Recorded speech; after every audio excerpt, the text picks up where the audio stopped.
کے لیے تو یہ گئے تجارت کے لیے، تو حضرت عبداللہ ابن عمر اور حضرت عبیداللہ ابن عمر، حضرت عمر کے دونوں بیٹے گئے۔ جناب عمر فاروق کے بچے جب وہاں پہنچے تو مصر کے گورنر نے نا لوگوں کو تعارف کرایا کہ یہ عمر فاروق کے بیٹے ہیں۔ ایک چھوٹی سی بات کر دوں، یہ چودھری کے بیٹے کو کون بتاتا ہے کہ تو چودھری کا بیٹا ہے؟ باہر والے بتاتے ہیں، گھر والے۔ اور سیٹھ صاحب کے بیٹے کو کون بتاتا ہے کہ تو سیٹھ صاحب کا بیٹا ہے؟ اور مالک کو کون بتاتا ہے کہ تو مالک کا بیٹا ہے اور یہ کرایہ دار ہے؟ یہ کون بتاتا ہے؟ یہ سوچ ہم دیتے ہیں بچوں کو۔ چودھری اور کمی کی سوچ، امیر اور غریب کی سوچ، مالک اور کرایہ دار کی سوچ، گھر کے مالک کی اور کام کرنے والے کی سوچ، یہ ہم دیتے ہیں۔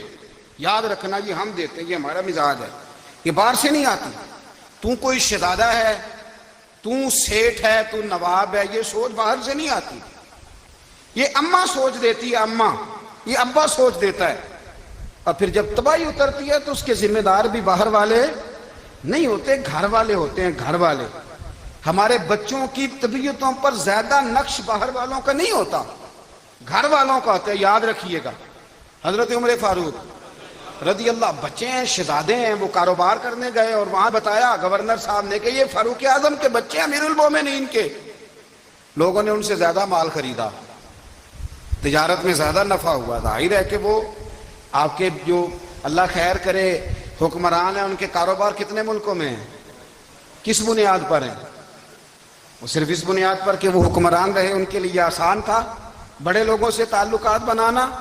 حضرت عمر فاروق رضی اللہ تعالیٰ عنہ کے بچے ڈھیروں مال کما کے جب واپس آئے نا، تو حضرت عمر سے آ کے بچوں نے بطور محبت کا، ابا جی اللہ نے بڑا ہی فضل کیا ہے، بڑا مال کمایا الحمدللہ، یہ دیکھیں کتنا نوازا ہے۔ تو حضرت عمر کہنے لگے سارے قافلے نے اتنا ہی کمایا ہے؟ سارے قافلے نے اتنا ہی کمایا ہے؟ کہ حضور نہیں، سارے قافلے نے اتنا نہیں کمایا، سب کو اتنا نہیں ملا۔ وہ تو وہاں گورنر صاحب نے لوگوں کو تعارف کرایا تھا کہ یہ عمر کے بچے ہیں، تو لوگوں نے پھر ہم سے بڑا ہی خریدا۔ تو حضرت عمر فرمانے لگے ٹھیک ہو گیا، میں بات سمجھ گیا، اس طرح کرو، جو تمہاری اصل زر تھی نا، جو راز تھی، وہ رکھ لو اور باقی سارا مال مال خزانہ میں جمع کرا دو، اس لیے کہ یہ تم نے تجارت نہیں کی، یہ تم نے اپنے باپ کا نام بیچا ہے، یہ تم نے امیر المومنین کے بیٹے ہونے کا فائدہ اٹھایا ہے۔ فرمایا یہ تمہارا نہیں حق، یہ مسلمانوں کا ہے، اس لیے کہ یہ مال تم نے محنت سے نہیں کمایا، یہ باپ کی کرسی کا فائدہ اٹھایا ہے۔ اور فرمایا اگر تم نے مال جمع نہ کرایا تو میں مال بھی لے لوں گا زبردستی اور کوڑے بھی ماروں گا، ڈبل سزا دوں گا، مرضی سے جمع کراؤ گے تو کوڑوں سے بچ جاؤ گے۔